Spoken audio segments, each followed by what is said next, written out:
Servus, Glück auf und herzlich willkommen zu Teil 3 oder zur Reaction auf Teil 3, 20 Jahre Allianz Arena, die Dokumentation.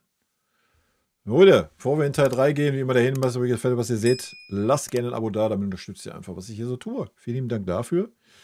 Damit würde ich sagen, nicht lang schnacken. Teil 3 der Dokumentation 20 Jahre Allianz Arena. Es ist schon warm. Die Nervosität ist leider geblieben bis zum Schluss. Ganz was Besonderes. Super Moment für Bayern, für die Fans. Adrenalin, Emotionen.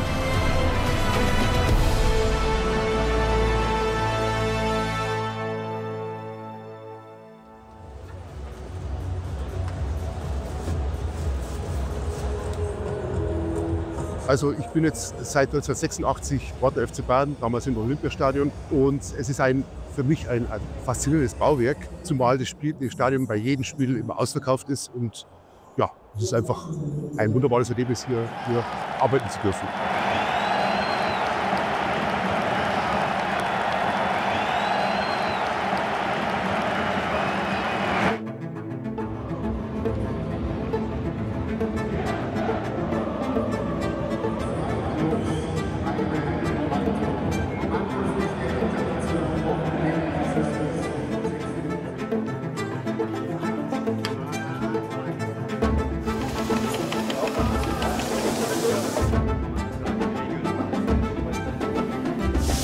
Komm, Berger!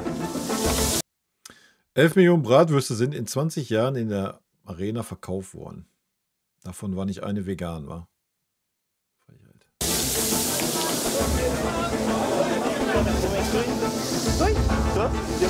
13,5 Millionen Liter Bier wurden ausgeschenkt. Wir kommen aus Dänemark. Wir freuen uns, in diesem Allianz Arena hier die erste Fußballmatch zu sehen. Ich bin hier neu. Ich bin zum ersten Mal hier in der Allianz Arena und ich freue mich sehr. Wunderbares Stadion, haben wir so viel davon gehört. Der schönste Moment ist natürlich, wenn man reinkommt und man sieht auf einmal die grüne Fläche vor sich und man kann den Rasen spüren oder riechen. So, und jetzt heißt es nur noch auf Zahlen drücken und los geht's. Das ist unsere Bestellung und die wird jetzt dann irgendwann geliefert. Jetzt gehen wir mal in den Rollwagen-Shop.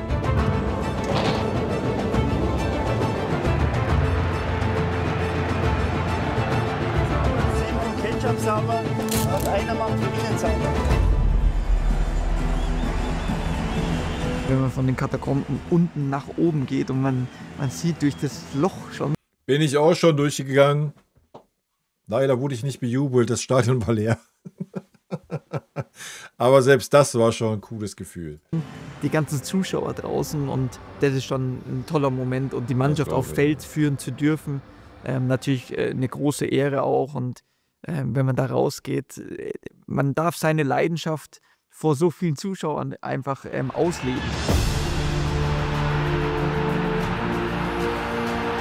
Wie schön es ist, in so einem Fußballstadion beim FC Bayern zu sein, wenn ein wichtiges Spiel ansteht. Dann war es, denke ich, ja, an Adrenalin, an Emotionen. Ja, natürlich, ich habe 12 Jahre gespielt bei Bayern in der Allianz Arena. War immer schön. Das Stadion war, für mich war ein der besten in der Welt, und auch die Fans. So ein sympathischer Mensch und so eine Maschine auf dem Fußballplatz. Alter. So. Alle Sachen, wie man in die Kabine läuft, wie man wieder runtergeht und dann wieder hoch. Die Stimmung war top im Stadion. Jedes Spiel in der Allianz Arena ist ein großer Moment für mich gewesen, weil es einfach, ja, mein Zuhause war. Der Badi. Dann das erste offizielle Pflichtspiel gegen Gladbach. Ich habe leider nicht das allererste offizielle Tor, das zweite und dritte. Nein, und dann, ich glaube, für die meisten wird natürlich das Champions League Tor sein. Die Champions League-Spiele waren immer was ganz Besonderes. Gegen Juve. Ich bin in der Verlängerung getrennt. Dieses Tor von Thiago hatte die Stadion, die Fans, alle waren nach unten. War so laut. War ein schöner Moment, das vergesse ich nicht. Natürlich, wir haben gespielt gegen Barcelona, Semifinal zu Hause. Wir haben gewonnen 4-0. Super Moment auch für uns, auch für Bayern. Das ist halt, was ich meine, ne? So diese Die Abende sind lange her, ne? Die haben wir lange nicht erlebt, so dieses Feeling. Und da, wie gesagt, da war auch eine andere Stimmung so im Stadion, ey. No. Das ist ja auch gar nicht böse gemeint, so oder eine Front an die Leute, die jetzt so im Stadion sind, keine Ahnung. Es war, glaube ich, einfach irgendwie noch eine andere Zeit, glaube ich. Ja, für die Fans. Ich kann mich noch natürlich sehr gut erinnern an mein erstes Spiel natürlich. Das war für mich was Besonderes. Ich habe nur einmal trainiert, 2 Tore von mir. Ja, wenn du so reinkommst bei einem neuen Verein, das war natürlich... Noch auf ganz vielen verschiedenen Plätzen und Kategorien gesessen, dass der FC Bayern heute so steht und da steht, wie er da steht. Das hat ganz viel mit dieser Arena zu tun. Das bildet, ich meine, das ist ja aktuell 19.03.25, das bildet die stille Stimmung in der Allianz Arena perfekt ab. Du hast so ein paar Leute, die ein bisschen klatschen. Ja, das ist unsere Stimmung in unserer Arena. Weg von der Südkurve. Ja? Südkurve, klar, logisch, habe ich ja schon gesagt.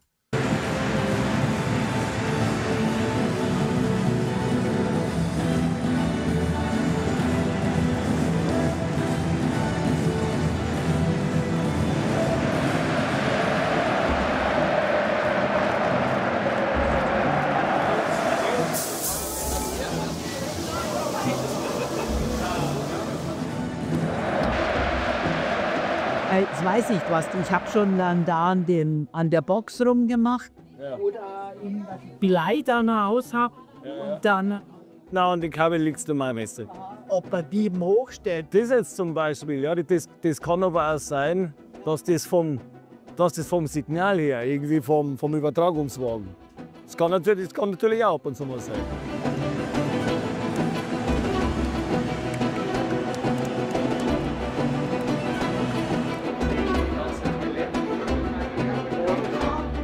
Es gibt Spiele, da dümpelt so ein bisschen vor sich hin, aber es gibt dann Spiele, da muss man sich fast klonen lassen, dass man im Endeffekt alles gemanagt kriegt, bevor im Endeffekt die Gäste reinkommen, weil da muss es stehen. Dann kann man im Endeffekt nicht mehr viel machen. Zeitweise kann ich es mir anschauen. Dann schauen wir uns die Spiele, man darf es gar nicht laut sagen, im Büro am Fernseher an, weil es einfach so viel zwischenzeitlich mal war, was noch kommen kann. Also sportlich sind wir hier drin schon. Nicht nur die am Platz. Das glaube ich, ey. Ich bin noch nach wie vor der Meinung, dass es der beste Platz ist im Stadion. Aber jetzt gucken wir mal, jetzt brauchen wir erst einmal ein Tor. Sag ehrlich, Pauli bekommt ein. Die kriegen ein Tor.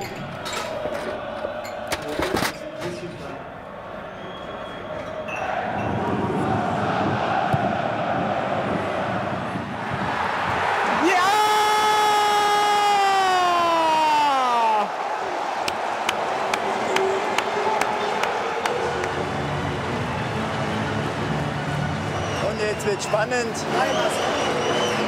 Wir hören schon den Torjubel. Harry Kane schießt das 1-0. Super.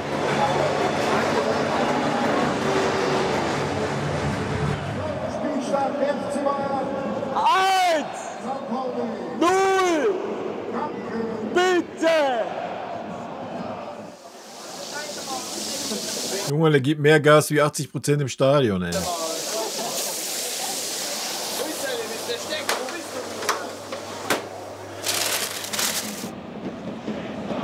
Oh, Weiher.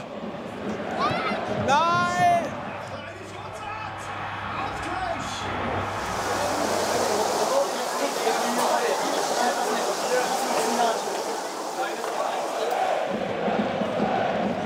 Du? Jetzt, wenn nicht, musst du die Fußballschuhe anziehen, musst mitspielen. Ja? Ich gehe mit den Schuhen. Du gehst mit den Schuhen? Ja. So, gleich Halbzeitpause. Ja. 6000 Brezeln verzehren die Fans im Schnitt pro Bundesligaspiel. Ja, eins davon ist mir. Ich weiß gar nicht, wie lange wir noch haben.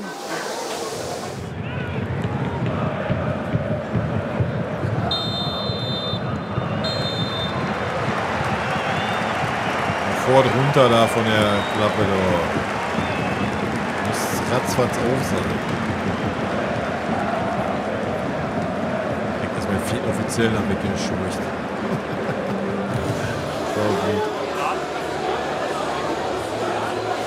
Ja, wenn die Raschauer ist, muss man natürlich selber mitarbeiten. Immer wo Not am Mann ist. Das Spannende an dem Betrieb der Allianz Arena ist ja, dass wir ein stetiges Auf und Ab haben. Wichtig ist, dass wir alle wesentlichen Tätigkeiten mittlerweile im Haus selbst haben. Dadurch erreichst du auch eine sehr hohe Identifikation mit dieser Allianz Arena.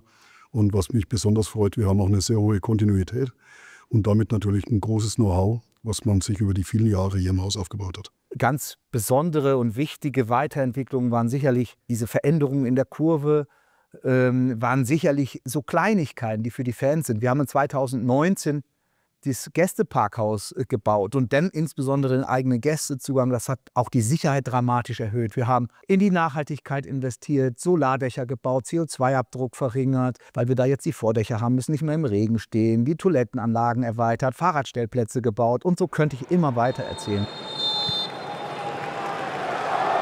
Ja gut, aber das musst du halt auch machen, ne? Wenn du am Zahn der Zeit bleiben willst, sag ich mal. Ne? Ich meine, wir entwickeln uns ja alle weiter. Die Technik entwickelt sich jedes Jahr weiter. Kannst natürlich auch nicht sagen, ich baue jetzt hier so ein Stadion hin und lasse das 20 Jahre da stehen und dann hätten wir uns den Bums mal angeguckt. Ne? Ist natürlich schon der richtige Weg. Ein bisschen was kriegen wir dann doch noch mit. Aber mein Tipp schaut ganz gut aus. Ja. Eins müssen wir noch schießen.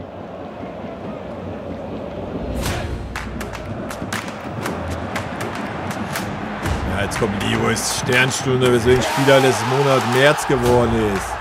Mit seinem Doppelpack. Gib mir 5! Gib mir 5!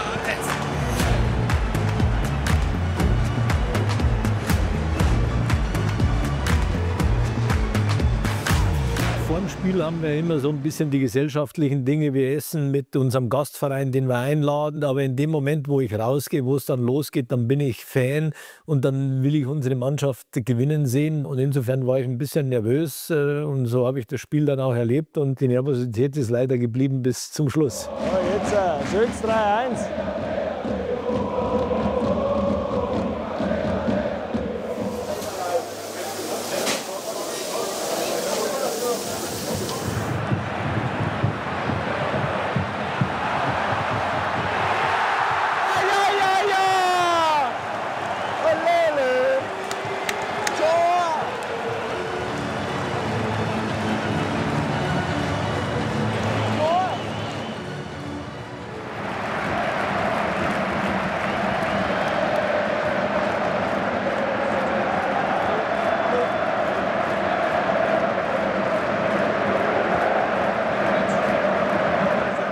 Ein Spielerglappe.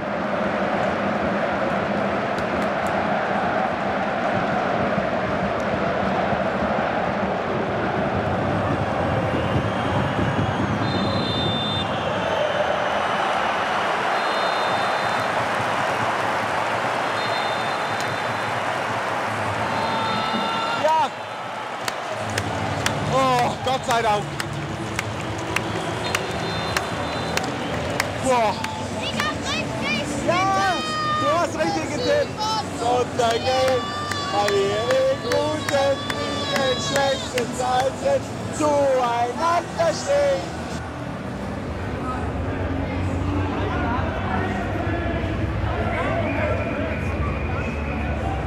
Ich zeig dir mal nochmal das Kühlhaus. Am Anfang war es ziemlich voll, jetzt ist fast leer. Wir haben heute einen guten Verkauf gehabt von 25 Fässer Bier. Es wird jetzt nochmal sauber gereinigt und wir haben einen guten Abverkauf gehabt heute. Es ist nicht jeder Tag immer absehbar. Also wir wissen natürlich nicht, ob wir jetzt immer beim 15:30 Spiel schon um 17 Uhr fertig sind mit allem. Ja. Aber heute ist ein guter Tag, wir sind wirklich frühzeitig fertig, das freut mich. Die Jungs haben keine Überstunden gemacht und ja, das ist das Ziel, das wir verfolgen.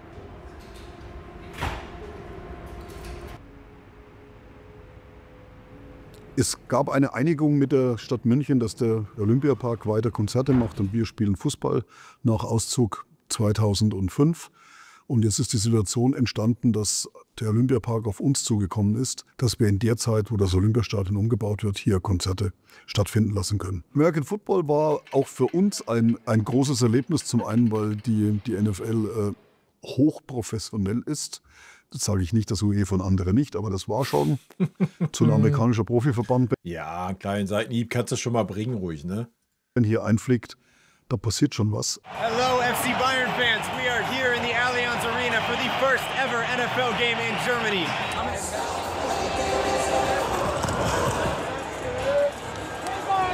Wir haben das Stadion komplett auf den Kopf stellen müssen. Ist auch ein cooler Sport, ey. Also gerade zum Beispiel, was unseren Rasen angeht. Und die Stimmung in der Stadt und die Euphorie in dem Stadion war auch für so einen eingefleischten Fußballfan wie mich schon außerordentlich. Und wir haben ja dann auch unseren Ritterschlag bekommen. Wenn dann erfahrene NFL-Spieler sagen, dass sie das nochmal in ihrer Karriere erleben dürfen, darüber freuen sie sich besonders. Ja, wenn ich was träumen dürfte, dann würde ich davon träumen, dass wir auch mit den Frauen irgendwann in der Allianz Arena ein ausverkauftes Haus haben und dann die gleiche Stimmung wie bei den Männern auch bei den Frauen entsteht. Ja, vielleicht sogar die bessere Stimmung. Ja, die ist nämlich ausbaufähig. Kann ich mich leider nur wiederholen. Aber ja, ich würde es den Frauenteam auf jeden Fall auch gönnen, ne? Ein großes Highlight für uns war auch das Spiel gegen Barcelona in der Champions League zu Hause, wo wir gewinnen konnten. Das war natürlich auch vor der größten Kulisse, wo wir hier in der Allianz Arena gespielt haben, was sehr, sehr Besonderes. Ich glaube, für uns ist es ja das Größte, in der Allianz Arena spielen zu können. Und wir freuen uns auf das nächste Spiel hier. Es wird ja das Eröffnungsspiel dann in der nächsten Bundesliga-Saison sein. Und da fiebern wir schon drauf zu. Ich finde, wenn ich jetzt an das Pokalfinale jetzt wieder in Köln denke, dass die Qualität des Fußballs sich extrem verbessert hat. Und wenn du daran denkst, dass in England, in Spanien 40, 50, wenn Real gegen Barcelona spielt, 80.000 Zuschauer eben beim Frauenfußball sind. Und deswegen hoffe ich, dass es gelingt, dass das Zuschauerinteresse auf eine breitere Basis gestellt werden kann.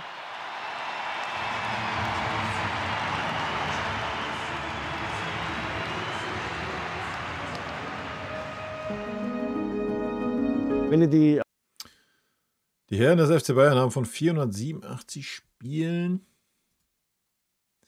373 Spiele in der Allianz Arena gewonnen. Arena sehe, ich sehe sie immer noch jeden Tag gerne. Sowas gibt es nicht nochmal auf der Welt. Und man geht mit einem guten Gefühl raus. Die Allianz Arena ist für mich das Leben, weil wenn man 20 Jahre hier arbeitet und immer noch jedes Mal mit hoher Emotion reingeht und mit hohem Adrenalin arbeitet, wünsche ich mir, dass ich bis zum letzten Tag meines Lebens hier arbeiten darf.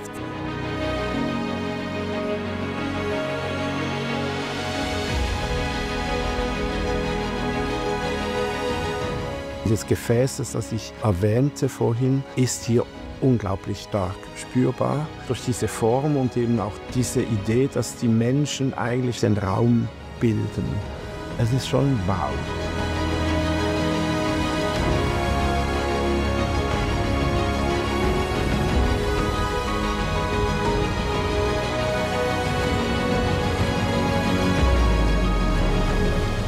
Ich kenne viele Münchnerinnen und Münchner, die, wenn sie aus dem Norden kommen und am Abend an diesem Stadion vorbeifahren und das ist halt rot erleuchtet, dann wächst in denen ein Kribbeln. Und das zeigt, wie sehr sich München mit dieser Arena auch identifizieren kann. Und deswegen glaube ich, es ist ein echtes Wahrzeichen und wertvoll.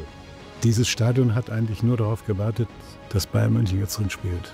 75.000 Zuschauer. Franz Beckenbauer wollte eigentlich von Anfang an 100.000 haben. Im Nachhinein hätte man es vielleicht sogar geschafft.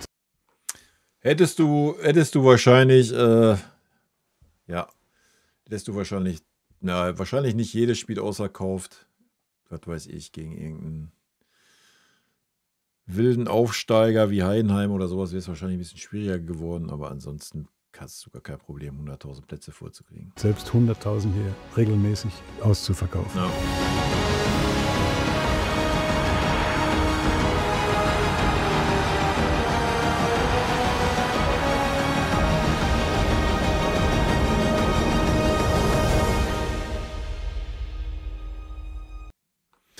Okay, cool. Ich denke mal, das war's. Ne? Denke mal, das war's an Folgen. Ich weiß nicht, ob noch eine Folge kommen wird oder nicht. Aktuell gibt es nur die 3 Folgen. Was heißt nur?